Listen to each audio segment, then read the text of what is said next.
What's up guys, welcome back to my channel. If this is your first time on my channel, welcome to my channel. My name is Ivy Nganga. So today I wanted to show you guys how I do my bantu knots. I have a bit of footage when I was doing the actual bantu knots, but right now I wanted to unravel it and show you the results.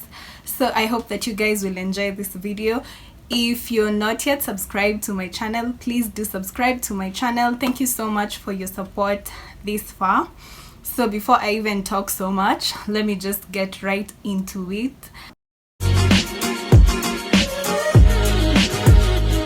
You will need a leave-in conditioner, an oil of your choice, and a curling cream of your choice. I like to use the LOC method. That is, I start with the leave-in, then go in with the oil, then finish off with the curling cream. This ensures that my hair is properly moisturized and it's ready to twist out. So I'm just going to start with a small section of the hair, just as I'm doing right here, and then I'm going to partition it once again and start to twist it out. Now what you need to know before you do the bantu knots is that if you want the properly defined bantu knots, you will need to moisturize your hair properly and make sure that it's also properly detangled.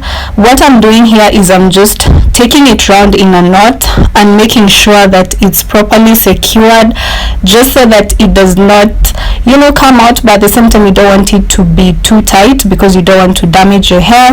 So here we have the bantu knot. You will just proceed and work on the rest of your hair until you're done.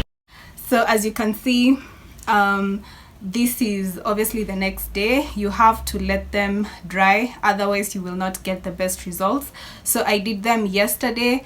I did use my heat cap to dry them a bit, but that's not always necessary. I don't even do that most of the time. I just wanted to make sure they were properly dry, just so that you guys can be able to see the best results. Yeah, so what I like to do is just to twist them out like I'm doing, just so that they are still pretty curled even after I've removed them. Now you will note that this is quite a lot of work.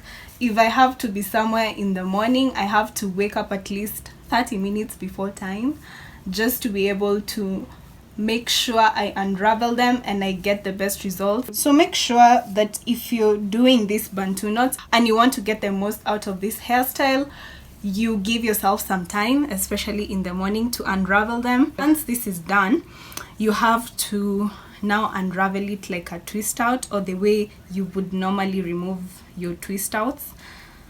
Like I said, this is not an easy task, but the results are always so amazing. I'm thinking, because I don't want this to be a long video and I don't want to bore you guys just doing the same thing, I believe that you have seen how I unravel it. So let me just finish the rest of the hair and then I'm going to show you guys the results. I normally take this afro comb and I just fluff my hair just as I'm doing, just so that you can be able to achieve some volume. So this is, I think, what you need to take your time with, depending on how much volume you want to achieve.